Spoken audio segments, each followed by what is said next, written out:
ఈ అవకాశం ఇచ్చిన సర్వోన్నతుడు ఘనమైన తండ్రికి మొదటగా లేఖలేని నా కృతజ్ఞతాస్తుతులు తెలియపరుస్తూ ఈరోజు ఆత్మతో సత్యముతో ఆరాధించడానికి ఆదివారం పునరుత్థాన దినం సంఘానికి వచ్చిన సహోదరులు మీ అందరికీ క్రీస్తునామన హృదయపూర్వక వందనాలు తెలియపరుస్తూ, అలాగే మా కొరకు పరిచర్య కొరకు ఆయా ప్రాంతాల్లో లైవ్ ద్వారా వాక్యం విని బలపరచబడుతూ ప్రోత్సహిస్తూ మా కొరకు ప్రార్థిస్తున్న మీ అందరికీ తాడిపూర్ క్రీస్తు సంఘం నుంచి హృదయపూర్వక వందనాలు తెలియపరుస్తూ ప్రార్థన చేసుకుని మన వాక్యంలోనికి వెళ్దాం. ఒకసారి కళ్ళు మూసుకున్నట్లయితే ప్రార్థన. సర్వోన్నతుడు సర్వశక్తిమంతుడు పరమనివాసినుడు అయిన తండ్రి, మీ పరిశుద్ధ నామానికి స్తోత్రాలు స్తుతులు తెలియజేస్తాం. మమ్మల్ని ప్రేమించి ఈ ఆదివారం ప్రభు దినముగా ఆత్మతో సత్యముతో మిమ్మల్ని ఆరాధించే అవకాశాన్ని ఈ ఆదివారం పునరుత్థాన దినాన్ని మాకు అనుగ్రహించారు. పునరుత్థానుడైన క్రీస్తుని జ్ఞాపకం చేసుకునే అవకాశాన్ని మరి ఆరాధనలో మాకు అనుగ్రహించినందుకు స్తోత్రం.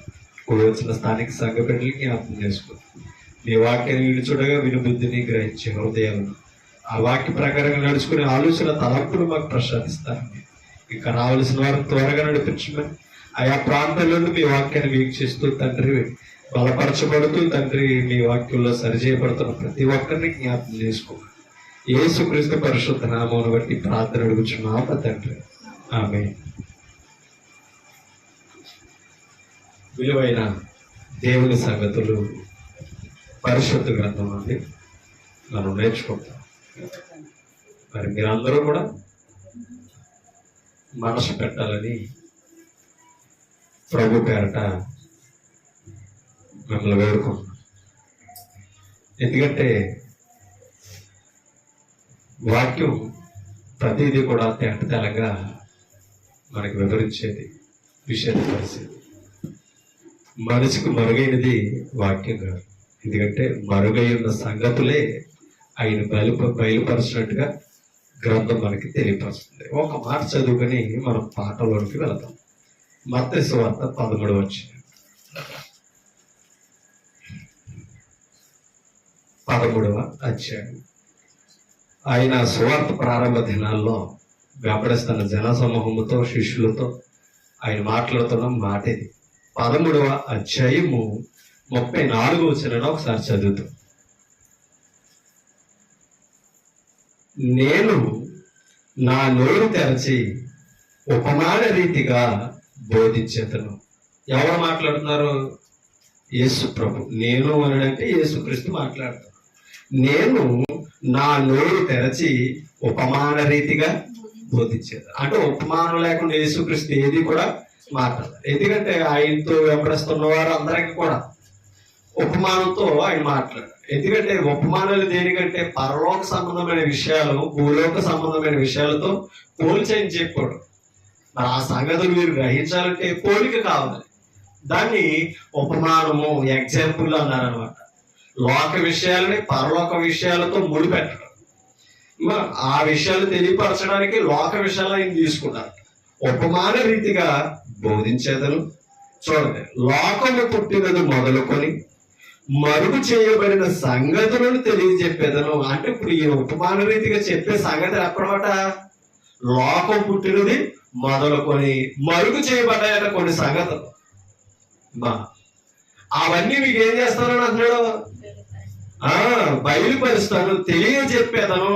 అంటే లోకం పుట్టినప్పటి కానించి మానవుడు ఏది కనుగొలేకపోతున్నాడు, ఏదైతే పరమ తండ్రి తెలియజేయాలనుకున్నాడో అది తెలియపరచడానికి యేసుక్రీస్తు వచ్చాడట. ఏంటి లోకం పుట్టినప్పటి నుంచి మరుగై ఉన్న సంగతి? కొలసీలకు రాసిన పత్రిక 1వ అధ్యాయం. కొలసీలకు రాసిన పత్రిక 1వ అధ్యాయం. ఆ మాటలు మనం పరిశీలన చేద్దాం. 25వ వచనాన్ని మనం చదువుతాం. దేవుని వాక్యమును అనగా యుగములలోను తరములలోను మరుగు చేయబడి ఉన్న. అంటే దాన్ని బట్టి ఒక మాట అర్థం చేసుకోండి. దేవుని వాక్యము యుగాలలో తరాలలో ఏమై ఉన్నదట? మరుగు చేయబడి ఉన్నది. యేసు ప్రభు ఇందాకేమన్నాడు? లోకం పుట్టినది మొదలుకొని మరుగు చేయబడిన సంగతులు నేను మీకు తెలియజేస్తాను. చెప్పేదను ఉపమాన రీతిగా అన్నాడు. అంటే ఇక్కడ అపొస్తలుడైన పౌలు క్లారిటీ ఇచ్చాడు. లోకం పుట్టినప్పటి నుంచి మరుగైన సంగతి ఏంటి? వాక్యం మరుగైంది. మనుషులకు వాక్యం మరుగైంది. దేవుని ఎందుకంటే యోహాను సువార్త 1:1 మనకే మరుగై ఉన్నది ఏదో విషదపరిచింది. అవునా? ఆది యందు ఇప్పుడు మన చేతిలో ఉన్న వాక్యం ఒకప్పుడు ఎక్కడుంది? ఆదిలో ఉంది. ఆది యందు దేవుని యొద్ద ఉంది. ఇప్పుడు పరలోకంలో దేవుని దగ్గర ఉన్న ఆ వాక్యం మనుషులకి ఏమైంది? మరుగైంది. ఆలోచించాలి. మరుగై ఉన్న సంగతులు ఇవాళ యేసు ప్రభు ఈ లోకానికి వచ్చి బయలుపరిచాడు. ఆయన బయలుపరిచాడు కాబట్టి మనకి నిషేధమైంది. అవునా? ఆయన బయలుపరచకపోతే ఆ వాక్యం ఏంటో, పరలోక రాజ్య మర్మాలు ఏంటో తెలుసుకునే అవకాశం లేదు. కానీ బయలుపరిచినా కూడా ఇక మర్మాల కిందనే ఉన్నాం. మనం గ్రంథం చదువుతున్నాం కానీ, వింటున్నాం కానీ, అయినా కూడా మనం ఎలా ఉన్నాం? రహస్యాలతో ఉన్న కారణం ఏంటంటే దీన్ని విపులంగా చదవక, చదివినది గ్రహించక, గై కొనక ఏమవుతున్నామంటే మర్మాల విషయంలో ఫెయిల్ అయిపోతాం. అర్థం చేసుకోండి, తెలుసుకోలేకపోతున్నాం. అందుకనే ఇక్కడ ఈ మాట అన్నాడు ఏమని? దేవుని వాక్యములు అనగా యుగములలోను తరములలోను మరుగు చేయబడి ఉన్న మర్మం. అంటే యుగాలలో తరాలలో ఏమై ఉన్నదట? మరుగుగా ఉన్న మర్మం ఇది. ఏది? వాక్యం. ఆ మరుగు చేయబడి ఉన్న మర్మమును ఇప్పుడు ఏం చేస్తున్నాడంట ఆయన? చూడండి, మర్మమును సంపూర్ణంగా ప్రకటించుటకు. అంటే ఇప్పుడు దేవుని వాక్యం ప్రకటించబడుతుందంటే మరుగై ఉన్న సంగతి బయలుపరచబడుతుందనే కదా అర్థం. చూడండి, ప్రకటించుటకు మీ నిమిత్తము నాకు అప్పగింపబడిన దేవుని ఏర్పాటు ప్రకారము నేను ఆ సంఘమునకు పరిచారకుడనైతిని. ఏ సంఘానికి?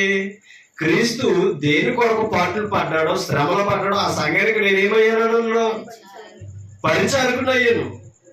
దేనిని బట్టి అంటే స్వార్థను బట్టి.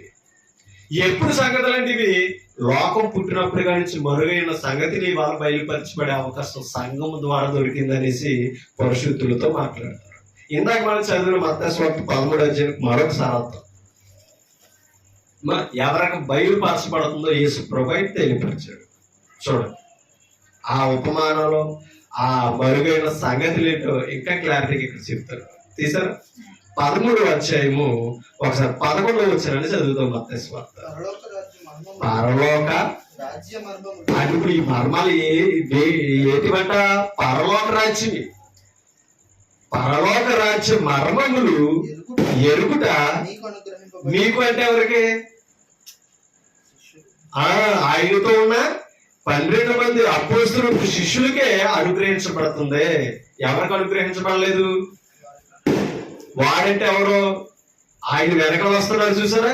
జనసమూహం. లోకానికే అనుగ్రహించబడలేదట.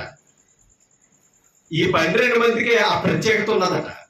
పరలోక రాజ్య మర్మాలు డైరెక్ట్ గా వాక్యం చెప్తే అర్థం చేసుకునే అవగాహన, అనుగ్రహము వీరికి ఇవ్వబడ్డది. కానీ లోకస్తుడికి ఎలా చెప్పాలి? ఉపమాన రీతిగా చెప్పాలి. అవునా? ఇప్పుడు సంఘం విలువ మనకు తెలుసు. సంఘం విలువ తెలియని వాడికి ఏం చేసాడు ఆయన? అమ్మా ఎఫెసీ పత్రిక 5వ అధ్యాయం 25వ వచనం నుంచి అదే కదా చెప్తా. సంఘం విలువ తెలియని వారికి ఏం చెప్పాడు ఆయన? పౌలు భార్యకు భర్తకున్న సంబంధాన్ని ముడిపెట్టి చెప్పడే లేదా? అమ్మా అర్థమవుతున్నా మాటలు? అవునా? పరలోక రాజ్య మర్మములు మీకు అనుగ్రహించబడ్డదే, కానీ వారికి అనుగ్రహించా. అది నేను ఉపమానంతో చెప్తున్నాను. ఉపమానం లేక ఆయన ఏది బోధించారు? ఎవరు? యేసుక్రీస్తు. కానీ యేసుక్రీస్తు శిష్యులకు ఉపమానంతో ఎప్పుడు చెప్పలా. అవునా? అందుకనే ప్రభువా ఈ ఉపమాన భావం ఏంటి అని అడిగారు. సార్ మీరు నాతో ఉన్న ఈ విషయాలకే తెలుసుకోలేకున్నారా అని యేసు ప్రభు వారిని మాట్లాడడం అనేది ఎన్నోసార్లు మనం సువార్తల్లో మనం చూస్తున్నాం. ఆలోచించారు. అందుకని అన్నాడు, పరలోక రాజ్య మర్మములు ఎరుగుట మీకు అనుగ్రహింపబడి ఉన్నది కానీ వారికి అనుగ్రహించబడలేదు. అంటే సంఘములో విలువలు సంఘములో ఉన్న వారికి తెలియాలి. లోకానికి తెలియకపోతే ఆశ్చర్యపోవక్కర్లేదు. ఎందుకంటే వారికి వాక్యం తెలియదు, వాక్య బోధ తెలియదు. అవునా? పరిశుద్ధులు ఎవరో తెలియదు, పరిశుద్ధులకు ఉన్న లక్షణాలు తెలియదు. కానీ సంఘంలో ఉన్నవారు పరిశుద్ధులు ఎవరా అంటే ఎవరండి అని అన్నారనుకో ఆశ్చర్యపోవాలి. అవునా? ఎందుకంటే పరిశుద్ధులు అయితేనే ఎక్కడ ఉన్నాడు? సంఘంలో ఉన్నాడు. ఎలా పరిశుద్ధపరచబడ్డారు? ఎవరి ద్వారా పరిశుద్ధపరచబడ్డారు? పరిశుద్ధులు ఎవరో సంఘంలో ఉన్న వారికి తెలియజేస్తారు. కానీ ఇంకా పరిశుద్ధులు ఎవరండి? పరిశుద్ధులు ఎవరన్నారని సంఘంలో ఉన్నవారు అంటున్నారంటే దీన్ని బట్టి మనకు అర్థమవుతుంది వాక్యము గ్రహిస్తానది. కానీ లోకం అడగాలి, పరిశుద్ధులు అంటే ఎవరండి? పరిశుద్ధులుగా ఎవరు తీరుస్తారండి? తీర్చబడిన వారు ఎవరన్నారంటే మనం చెప్పొచ్చు, సంఘంలో నేర్చుకుంటాం కాబట్టి యేసు ప్రభు ఉపమానాలతో చెప్పాడు. అపొస్తలుడైన పౌలు కూడా ఆ లేఖనాలను వివరించి లోక విషయాలతో ముడిపెట్టి చెప్పిన విషయాలు కూడా మనం చూస్తున్నాం. ఎఫెసీయులకు రాసిన పత్రిక 5వ అధ్యాయం. ఎఫెసీ పత్రిక 5వ అధ్యాయం తీసారు. 25 వచ్చిన చదువుతాం, 24 నుంచి చదువుతాం. సంఘము లోబడినట్టుగా భార్యలు కూడా ప్రతి విషయంలోనూ పురుషులకు తమ పురుషులకు సొంత పురుషులకి భార్య ఏమవ్వాలట? అలా ఎవరు లోబడ్డారని చెప్పాడు? సంఘం క్రీస్తుకు లోబడ్డారు. అంటే ఇప్పుడు భార్య స్థానంలో ఎవరిని పెట్టాడు పౌలు? సంఘాన్ని. పరిశుద్ధాత్ముడు వివరణ చూడండి. ఇప్పుడు భార్య సంఘం అయితే లోబడుతున్న భర్త ఎవరట? క్రీస్తు. క్రీస్తు అంతటి వాడికి సంఘం లోబడిన. మీకు అర్థమైందా? భార్య ఏం చేయాలట? భర్తకే. అంటే ఈ విషయాన్ని బట్టి సంఘం లోబడడం కనపడుతుంది, భార్య లోబడకపోతే లోబడాలని ఉపమానం కూడా కనపడుతుంది.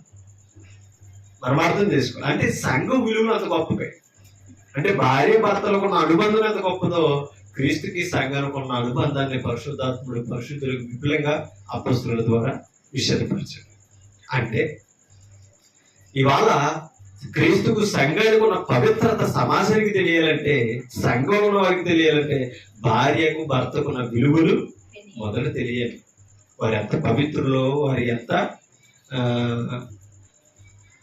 ఐక్యత కలిగి ఉన్నవారు, సంఘానికి అంటే భార్యకు భర్తకున్న బంధంతో, శరీరానికి శిరస్సుకున్న బంధంతో ఆ మాటలు అక్కడ వివరిస్తారు. అంటే భార్యకు భర్త ఎలాగైతే శిరస్సు అయి ఉన్నాడో సంఘానికి క్రీస్తు అలాగే శిరస్సు అయి ఉన్నాడని, ఆ క్రీస్తుకి సంఘానికి ఉన్న పవిత్ర బంధాన్ని భార్య భర్తల అనుబంధంతో వివరిస్తున్నాడు సంఘం వారికి. లేకపోతే తెలీదు. అర్థమవుతుందా? తెలీదు. అందుకనే అక్కడ మాట అన్నాడు చూడండి, ప్రతి విషయంలో తమ భర్తలకు లోబడవలను. 25 వచ్చిన పురుషులారా మీరును మీ భార్యలను ప్రేమించుడి. అటువలే ఎటువలే భర్తలు ఎలాగైతే భార్యలను ప్రేమిస్తున్నారు అటువలే క్రీస్తు కూడా సంఘమును. సంఘానికి క్రీస్తు ఏం చేస్తున్నాడు? సంఘం ఎవరు? తన భార్యను ఆయన ప్రేమించుకుంటున్నాడు. అది దీన్ని బట్టి అర్థం. నా భార్య నేను ఎలా ప్రేమించుకోవాలని తెలుస్తుందో క్రీస్తు కూడా సంఘాన్ని ఏం చేస్తున్నాడు అని అర్థం అవ్వాలి, ప్రేమిస్తున్నాడండి. ఆయన భార్య ఎవరు ఇప్పుడు అర్థం అవ్వాలి. ఎవరు ఆయన భార్య? సంఘంలో ఉన్నవారు. ఎవరు? పరిశుద్ధులు, ఆయన రక్తంలో కడగబడిన వారు. అంటే ఇప్పుడు ప్రతి విశ్వాసి తెలుసుకోవాలి, క్రీస్తు ప్రేమిస్తున్నది నన్ను అని. అవునా? క్రీస్తు ప్రేమిస్తున్నది నన్ను. కాబట్టి ఆయన నాకు యజమానుడు భర్త అయితే ప్రేమింపబడుతున్నా నేనేమవ్వాలి? ఇప్పుడు భార్య లోబడినట్టుగా ఆయనకి నేను లోబడాలి, నేను విధేయుడిని అవ్వాలి. ప్రతి పురుషుడు, ప్రతి స్త్రీ, విశ్వాసులు గ్రహించాలి ఈ విషయాన్ని. ఎందుకు ప్రేమిస్తున్నాడు చూడండి.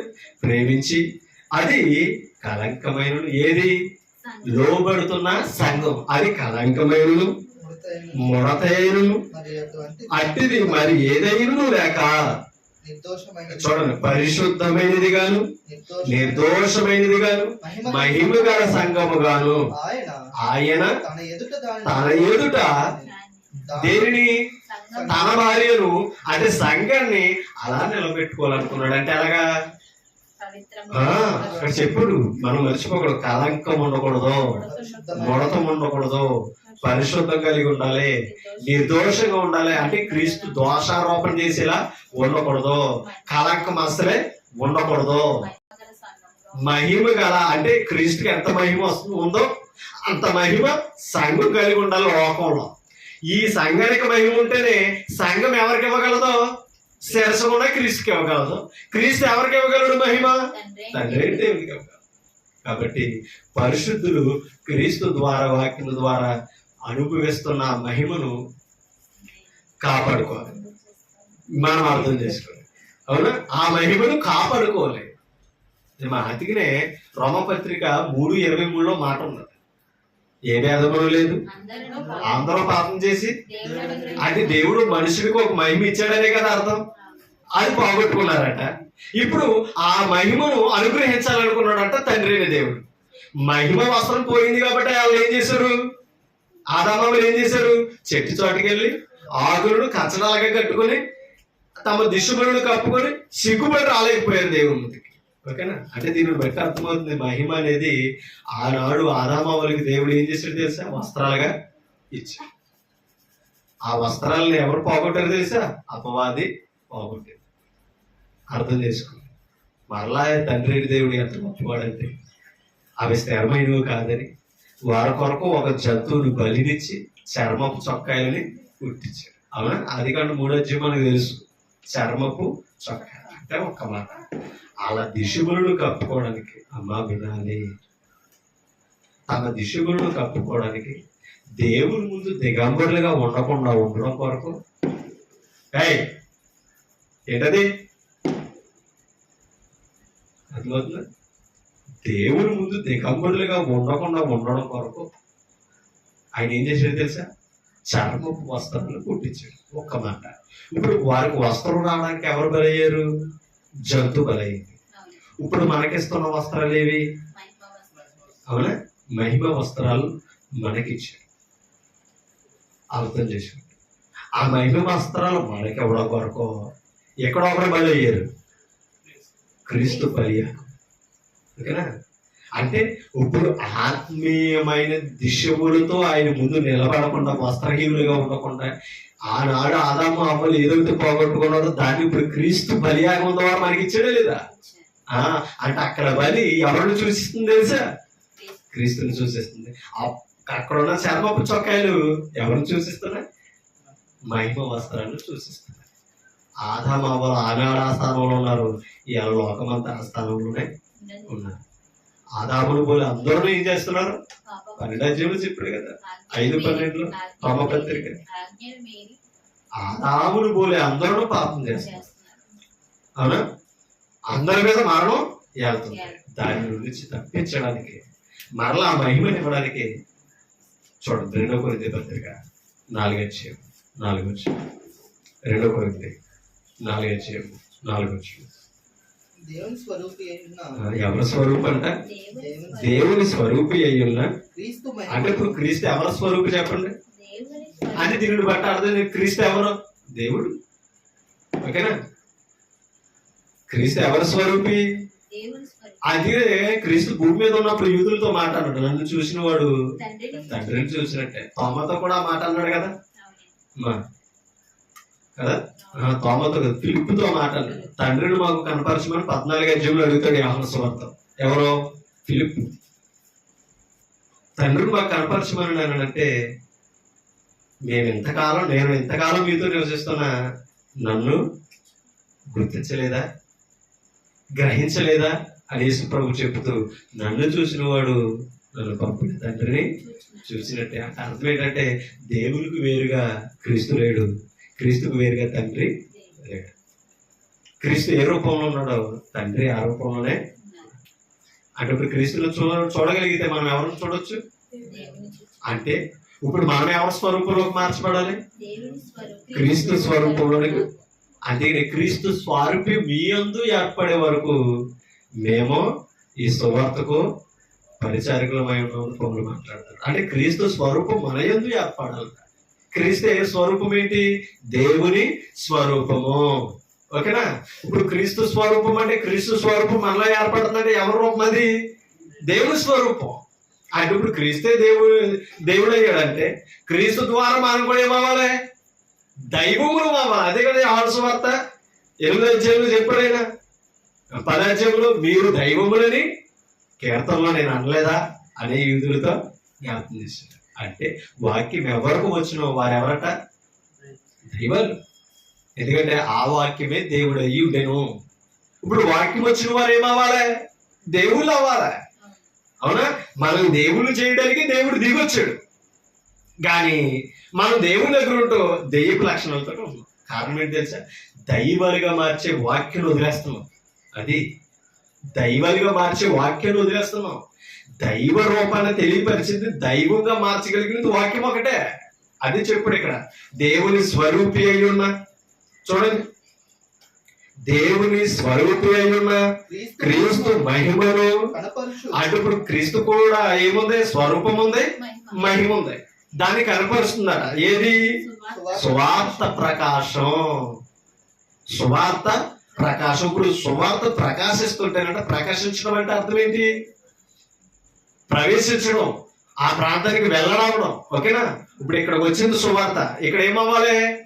ప్రకాశించాలి. ప్రకాశించడం అంటే అర్థం ఏంటి? లైట్ లాగా వెళ్ళడం కాదు, జీవితంలో వెళ్ళగాలి. అర్థమైందా? జీవితంలో ఏముంది? పాపం ఉంది, మరణం అనేది చీకటిలో ఉన్నా. ఇప్పుడు వాక్యం ఇక్కడికి వచ్చిందంటే జీవితం ఏమవ్వాలి? వెలగాలి. అంటే అర్థం ఏంటి? పాప క్షమాపణ పొందాలి, హృదయంలో ఉన్న పాపలు తొలగింపబడాలి. అప్పుడు ఇక్కడ వెలుగు ఏమవుతున్నట్టు? ప్రకాశిస్తున్నట్టు. లేదంటే ఆ వెలుగు ఒట్టిగానే ఉండిపోతుంది. వెలుగు వచ్చిందంటే వెలుగు చీకట్లో మనకి ఏమవ్వాలి? ఉపయోగపడాలి. సువార్తను వినుచున్న వారు దాన్ని ఉపయోగించుకోవాలి. వెలుగుని ఎలా వాడుకుంటున్నామో చీకట్లో, సువార్తను కూడా ఏం చేసుకోవాలి తెలుసా? అలా ఉపయోగించుకోవాలి. వెలుగు అనే వాక్యము ఏం నేర్పుతుంది నాకు? ఆ వాక్యం వెలుగై ఉన్నదంటే నా జీవితంలో ఏముంది? నా హృదయంలో ఏముంది? అసలు దాని వాక్యాన్ని వెలుగుతో ఎందుకు పోల్చాడు? అది నాకు ఇచ్చాడంటే ఆ వెలుగు నాలో ఏముందని హెచ్చరిస్తుంది అనేది తెలుసుకోవాల్సిన అవసరత మనందరిలో ఉంది. ప్రాముఖ్యత అది. అందుకనే ఆ మాట చెప్తున్నాడు. చూడండి, క్రీస్తు మహిమను కనుపరచు సువార్త ప్రకాశము వారికి ప్రకాశింపకుండు. ఎవరికి? వారికి అన్నాడు. వారికి ప్రకాశింపకుండు నిమిత్తము అని అన్నాడు. ఎవరికి? ఒక్క మాట. రెండో వచ్చి నుంచి చదివితే మనకు అర్థమవుతుంది ఎవరికో. అయితే కుయుక్తిగా నడుచుకొనకయు దేవుని వాక్యమును వంచనగా బోధింపకయు. అంటే దీనిని బట్టి అర్థమవుతుంది ఎవరికి ప్రకాశిస్తలేదని వాక్యం. యుక్తిగా కాదు, కుయుక్తిగా నడుచుకో. కుయుక్తులతో ఒకసారి ఆలోచించండి. ఎందుకంటే వాక్యంలో కుయుక్తి లేదు, యుక్తి. సర్పం కూడా ఎలా నడిచింది అవ్వ దగ్గర? యుక్తిగా. ఆలోచించండి. అందుకనే ఇక్కడ ఒకసారి చూద్దామా? ఆది ఖండంలో 3వ అధ్యాయంలో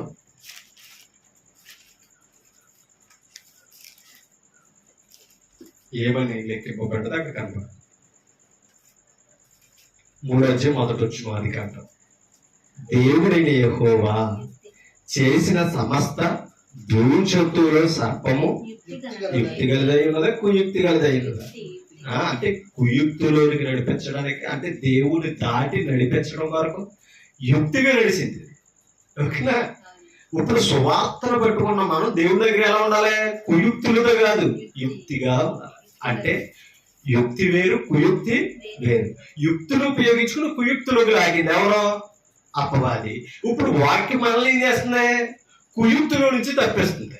అంటే మోసం చేసే మార్గంలో నుంచి తప్పిస్తుంది, మోసపోయే ప్రదేశంలో నుంచి కూడా తప్పిస్తుంది. ఏది? వాక్యం. అందుకని పౌలు అన్నాడు, నేనేం చేయలేదు అన్నాడు. అయితే కుయుక్తుగా నడుచుకోలేదు వాక్యానికి. దేవుని వాక్యమును వంచనగా బోధించలేదు. అంటే దూషించేలాగా, వెటకారం ఆడేలాగా, వేళాపాలు చేసేలా మేము ఏం చేయలేదు? వాక్యాన్ని బోధించలా. దేవుని వాక్యమును వంచనగా బోధింపకయు సత్యమును ప్రత్యక్ష పరచుట వలన ప్రతి మనుషుని మనసాక్షి ఎదుట మమ్మును మేమే దేవుని సముఖమందు మెప్పించుకొనుచు అవమానకరమైన రహస్య కార్యములను విసర్జించుచున్నాము. రహస్య కార్యములను ఏం చేస్తున్నాడట? ఎక్కడున్న రహస్య కార్యాలు? ప్రతి మనుషుని మనస్సాక్షి ఎదుట, వీరి మనస్సాక్షిలో ఉన్న ఏం చేస్తున్నాడట? అవమానకరమైన రహస్య కార్యములను ఏం చేస్తున్నాడట? విసర్జిస్తున్నాడు. అంటే రహస్యాలు ఎక్కడ ఉన్నాయి? రహస్యాలు ఎక్కడ ఉన్నాయండి? ఇప్పుడు నా హృదయంలో ఉన్నాయి. నా హృదయంలో ఉన్నాక మీకు ఏంటి రహస్యం? అందుకే నేను కొద్ది బతుకులు అంటాడు. ఏమని తెలుసా?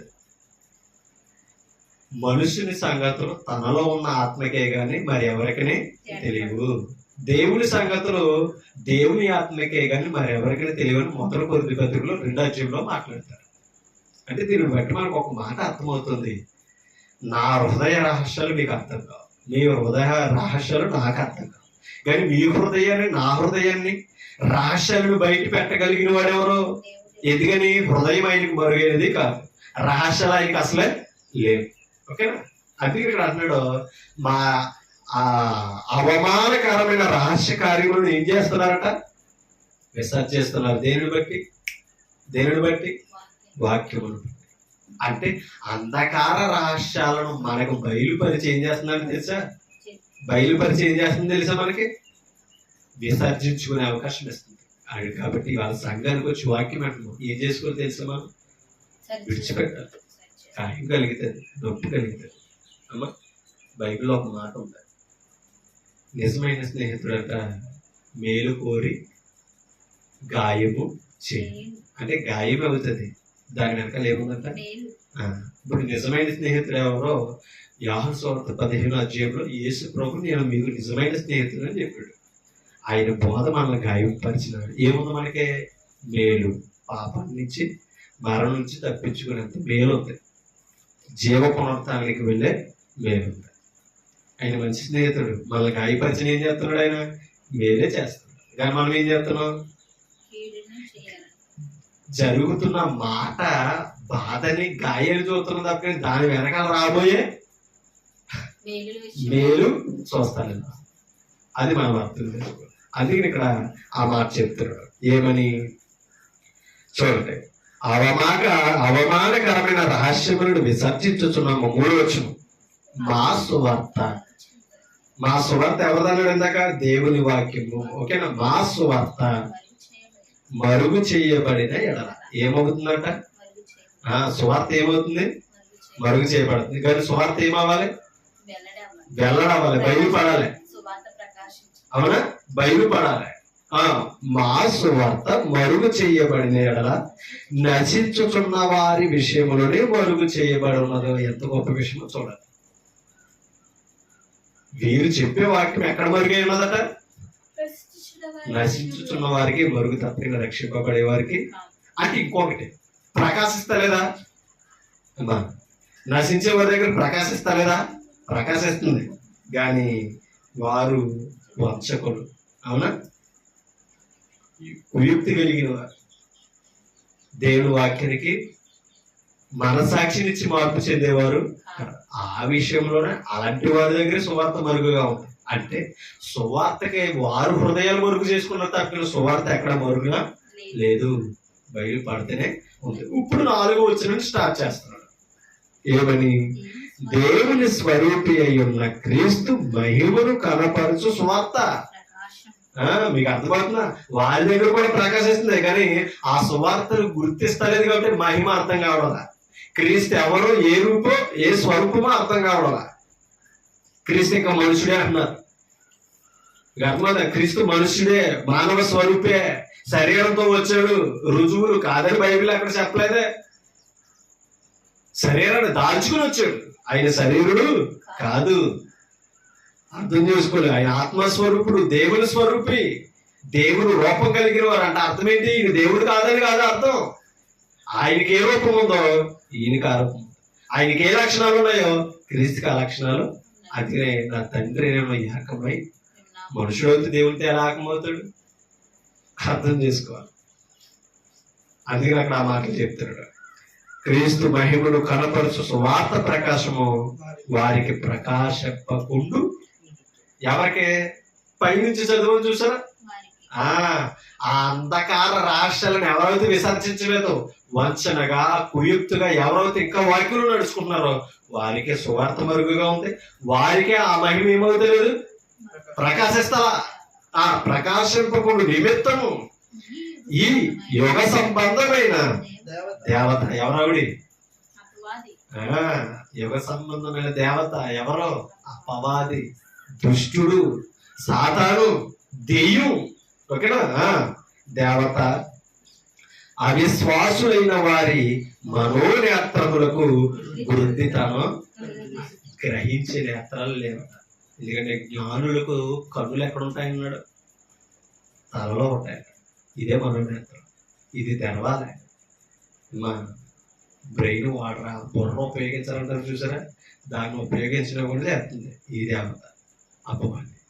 ఓకేనా? గురుడితనం కలగజేసింది కాబట్టి కొళ్ళుకి ఎలా కనిపించింది పండు? పాపం చేసేకి తెలిసింది ఏం చేశారు. ఇవాళ మనం కూడా అలాగే ఒకసారి అర్థం చేసుకున్నాం. మనోనేత్రాలకు గుడ్డితనంగా కలగకుండా ఉండాలంటే సువార్త విషయంలో మన ప్రవర్తన బాగుంది. అంతేకాదు ఆ సువార్త మన హృదయంలో ఆహ్వానించుకొని మన హృదయంలో ఉన్న అంధకార రాష్ట్రాలను ఏం చేసుకోవాలంట? విసర్జించాలి. లేకపోతే మనం కూడా ఏమవుతున్నాం? నశించిన వారి లెక్కలోనే ఉన్నాం. అర్థమైంది ఇప్పుడు? అంటే మహిమ ఎక్కడ ఉన్నది చెప్పండి. ఇప్పుడు క్రీస్తు మహిమను కనపరచు సువార్త ప్రకాశం అన్నాడు. మహిమ ఎక్కడ ఉన్నది ఇప్పుడు? సువార్తలో. కదా? వాక్యంలో దేవుని మహిమ ఉంటాయి. ఇప్పుడు పాపం చేసి దేవుడిచ్చి మహిమను పోగొట్టుకున్నాము. ఇప్పుడు ఇవాళ వాక్యాన్ని అంగీకరిస్తుంటే ఏ మహిమను పోగొట్టుకున్నామో ఆ మహిమను ఎవరిస్తున్నారు? కుమారుడైన క్రీస్తు తన వాక్యము ద్వారా మనకిస్తున్నాడు. ఆ మహిమే రక్షణ. మా బాప్తిసం ద్వారా మనం పొందుకుంటున్న రక్షణ. ఆ రక్షణే మనకిస్తున్న నీతి వస్త్రాలు అని కూడా మాట్లాడింది గ్రంథం. ఓకేనా? నీతి వస్త్రాలు. వాటిని బలులు చేసుకోకూడదట. ఏం చేసుకోవాలి? ఈ మాట చదివి నేను ముగిస్తాను. ఏం చేసుకోవాలి? ప్రకటన గ్రంథం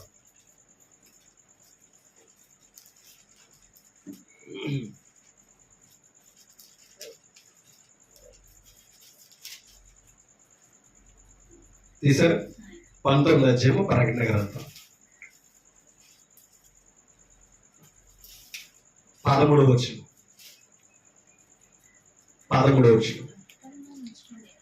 రక్తములో ముంచబడిన వస్త్రము ఆయన ధరించుకొని ఎవరైనా క్రీస్తు పవిత్రమైన రక్తములో తన వస్త్రాలను ధరించుకుని ఉన్నాడట. ఆ వస్త్రాలు మనకిస్తున్నాడు. ఓకేనా? చూడండి, రక్తములో ముంచబడిన వస్త్రమైన ధరించుకుని ఉన్నాడు, మరియు దేవుని వాక్యమును నామము ఆయనకు పెట్టబడి ఉన్నది.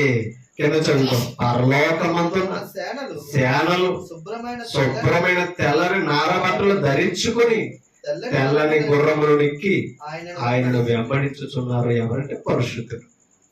అమ్మా, దూతలంటే దేవదూతల గురించి చెప్పిన మాట కాదు. ఆలోచించి సేనలో అంటే దేవదూతలు కూడా రాయబడి. సేనలో అంటే సైన్యం, పరిశుద్ధుల గుంపు. ఓకేనా? వీరందరూ ఏం ధరించుకున్నారట? తెల్లని నారబట్టు.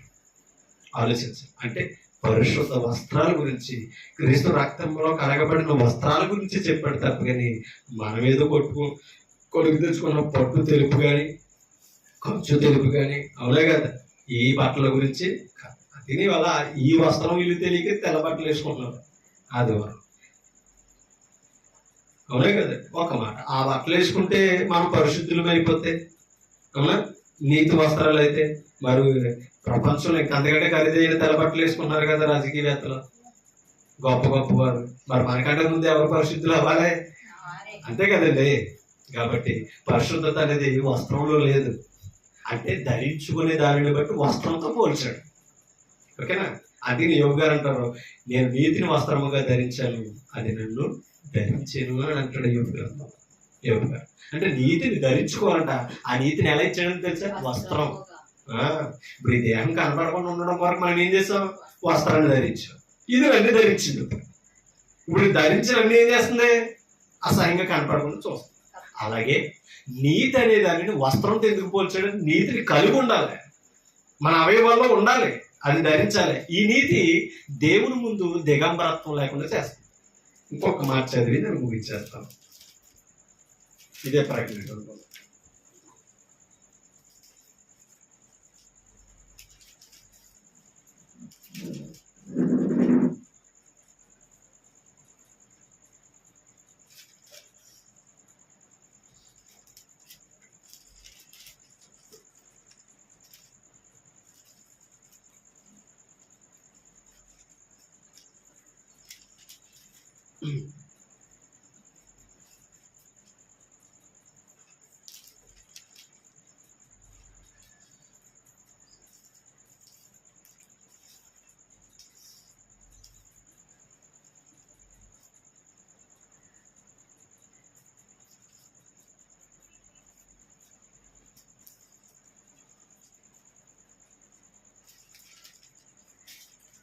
చూడండి 17 వచ్చి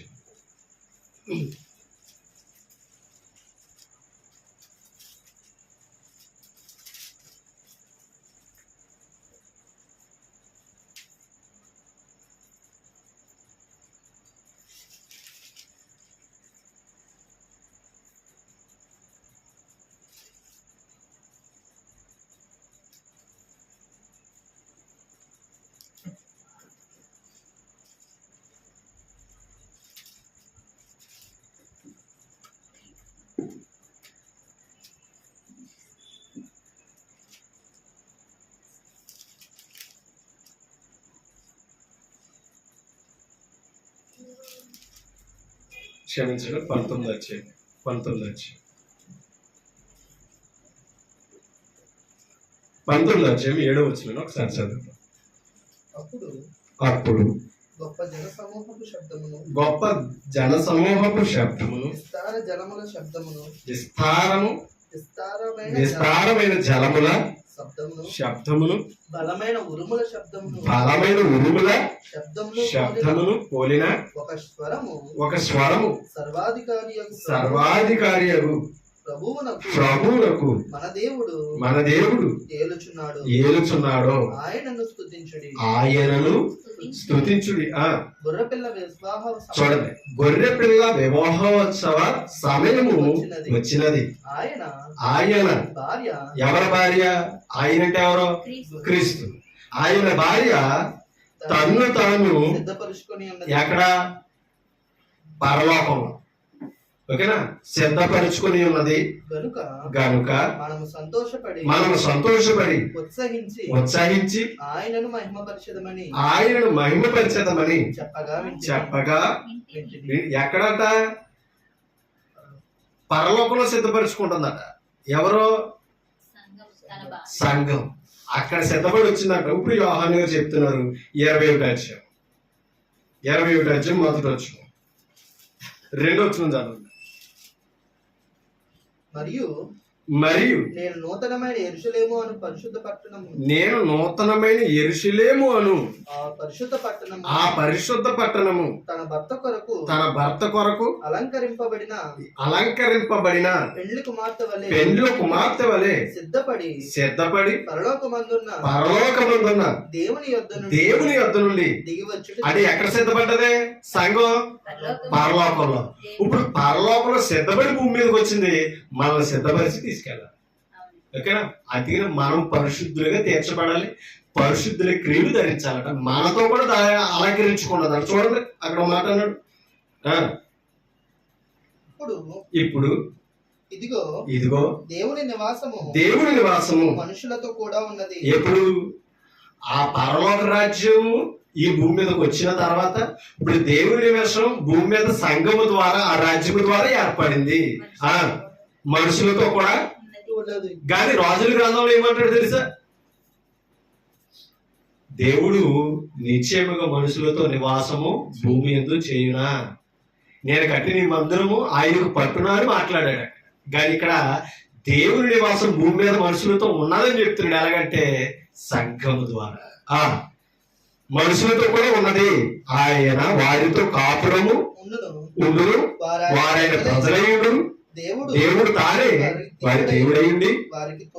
ఎక్కడ? ఆ పరలోక రాజ్యం భూమి మీదకి వస్తాయి. అందుకనే నీ రాజ్యం వచ్చుగాక అని ప్రార్థన చేశారు. రాజ్యం వస్తుంది, వారు మనసు పొందని చెప్పాడు. ఆ రాజ్యం వచ్చింది, స్థాపించాడు, వెళ్ళాడు. ఇప్పుడు ఆయన కొరకు మరలా సంఘం సిద్ధపడుతుంది ఆయన రాకడ కొరకు. ఒక్క మాట చదివి ముగించారు. 19:8 19:8 మరియు ఆమె ధరించుకొనుటకు ఆమె అంటే ఎవరు? సంఘం. ఎందాక అన్నావు ఆయన భార్య, అంతేనా? ఆయన భార్య తను తాను ఏం చేసుకుంటుంది అన్నాడు. ఈ రాజ్యంలో ఏమొచ్చినాడు? సిద్ధపరచుకుంటుంది. ఇప్పుడు అక్కడ చెప్తున్నాడు ఎలా సిద్ధపరచుకుందాం. మరియు ఆమె అంటే ఎవరు? సంఘం, గొర్రె పిల్ల. ఓకేనా? గొర్రె పిల్ల సంఘం భార్య. ఆమె ధరించుకొనుటకు ప్రకాశములను నిర్మలములైన సన్నపు నార బట్టలు ఎవరికి? ఎవరికి? సంఘానికి. అంటే ఆమె ఎందుకు అన్నాడంటే సంఘం ఆయనకి ఏమై ఉన్నది అన్నాడు పౌలు. భార్య ఆమెకి ఇయ్యబడిను. ఏంటవి? నిర్మలమైన ప్రకాశమానములైన నిర్మలమైన సన్నపు నార బట్టలు ఆమెకి ఇవ్వబడిను. అవి పరిశుద్ధుల నీతి క్రియలు. ఆ మాటే అవసరం వినండి. అవి ఏంటంటే ప్రకాశములు నిర్మలమైన వస్త్రాలు ఇవ్వట సంఘానికి. పరిశుద్ధుల అంటే ఇప్పుడు మనం ఎందుకు పరిశుద్ధులుగా బ్రతకాలి చెప్పండి? మన నీతి క్రియలతో సంఘం అలంకరింపబడుతుంది. కాబట్టి మనలో పాపం ఉంటే సంఘం మలినమవుతుంది. కాబట్టి మనం ఒక అవయవం, మన శరీరంలో ఒక అవయవం పాడైపోతుందంటే సెప్టిక్ అవుతుంది. దాన్ని త్వరగా తీయకపోతే బాడీ అంతా డ్యామేజ్ అయిపోతుంది. సంఘంలో మనం పరిశుద్ధులుగా తీర్చాడు. పాపాలతో బ్రతుకం, కడిగి కూర్చోబెట్టాడు. పరిశుద్ధుల దగ్గర కూర్చోడం అంటే ఎంత యోగ్యులు కండి అది. మళ్ళా ఇంకా పరిశుద్ధులకు మాదిరిగా కనపరుచుకునే అవకాశం ఇచ్చాడంటే ఎంత గొప్ప ధన్యత అండి. ఎందుకంటే పాపం చేయడు. ఆ పాపాల ద్వారా చనిపోతున్నామనే కదా ఆయన పరలోకం నుంచి దిగి వచ్చాడు, మనకు ప్రాణం పెట్టాడు. అంత పరిశుద్ధుడైన క్రీస్తుని మనం ఇంకా అవమానపరచడం, మనం రక్షింపబడి మనం ధరించిన నీతి వస్త్రాలకి, ఆ మహిమ వస్త్రాలకి ప్రాముఖ్యత లేదు, విలువ లేదు. కాబట్టి పాడు చేసుకోవద్దు. ఇక్కడ ఆ భాగ్యం సంఘం ద్వారా ఇచ్చాడు. సంఘాన్ని దాటి వెళ్ళిపోయామా వాడి చేతులు పడదు. అర్థమైందా? ఇది చెప్పాలంటే సంఘంలో కూడా వచ్చేసాడు. ఎవరి ద్వారా అంటే మీ ద్వారా, నా ద్వారా. అవునా? మనలో ఉన్న చెడు కార్యాల ద్వారా వాళ్ళకి వచ్చేస్తాం. కాబట్టి శరీర క్రియలను విసర్జించాలి. మన మనసాక్షి యొక్క అంధకార రహస్యాలను విసర్జించుకుని వస్తేనే సంఘంలో మనం పవిత్రంగా ఉంచుకోగలం. ఎంత గొప్పదైంది. మన నీతి క్రియలతో ఆయన భార్య అలంకరించుకుంటుందంటే అంటే దీన్ని బట్టి అర్థం ఆయన భార్య ఎవరన్నా మనం కాదా? అందుకనే పరిశుద్ధులుగా ఉండాలి, నీతి క్రియలతో ఉండాలి. కాబట్టి ఆ తెల్లని వస్త్రాలు ఏంటంటే నీతి వస్త్రాలు. ఓకేనా? ఆ తెల్లని వస్త్రాలు ఏంటంటే మహిమ వస్త్రాలు. అవి నీతి క్రియలు తప్ప కానీ ఇంకో వస్త్రాలు, దుస్తులు కావు. ఎందుకంటే ఆనాడు ఆ వస్త్రాలు, ఆ ప్రకాశమైనవి రాజులు ధరించేవారు. అవునా కదా? అది ఇవాళ రాజ్యాలు కూడా ఇచ్చాడు మన రాజు క్రీస్తు కనుక. భార్యకో వస్త్రం, భర్తకో వస్త్రం కాదు. ఆయన ఏ స్టేటస్లో ఉన్నాడో భార్య కూడా అలా ఉండాలి. ఎంత జ్ఞానం అండి. ఆ స్టేటస్లో మనం నిలబడుతుంటే లేదు నేను ప్రభు, పురుగును ప్రభు, పేడను ప్రభు అంటున్నాను. మనమేం తగ్గించుకోండి. నిజమే, ఆ పేడల పురుగులు ఎక్కడ బ్రతుకో? లోకంలో బ్రతుకో. సంఘంలోకి వచ్చాకైనా ఆ మాట వదలాలి కదా, మార్పు చెందాలి కదా. మనం ఏంటంటే తగ్గించుకుంటాం అనుకున్నాం. ఇంకా లోకుగా కనపడుతుంది వాళ్ళకి. ఈడే పురుగు పేడ అయితే మనల్ని ఏం మారుతారు? అవునా? ఇంకా సంఘంలో బ్రతికి వెళ్ళేలా ఉంటే ఇంకా మనం ఏం మారుతాం, ఏం వెళ్తాం, ఏం ప్రయోజనం అనుకునే పరిస్థితికి ఇవాళ. కాబట్టి ఒకటే చెప్తారు, మన పరిశుద్ధం పవిత్ర పరచుబడిన మహిమను కోల్పోయాం. ఇవాళ సంఘం ద్వారా, వాక్యం ద్వారా ఇచ్చారు. కాపాడుకుందాం, మరణం వరకు నమ్మకంగా ఉందాం. ఓపిక మీ అందరికీ హృదయపూర్వక వందనాలు తెలియజేస్తే మాట్లాడుతూ ముగిస్తాం. Thank you.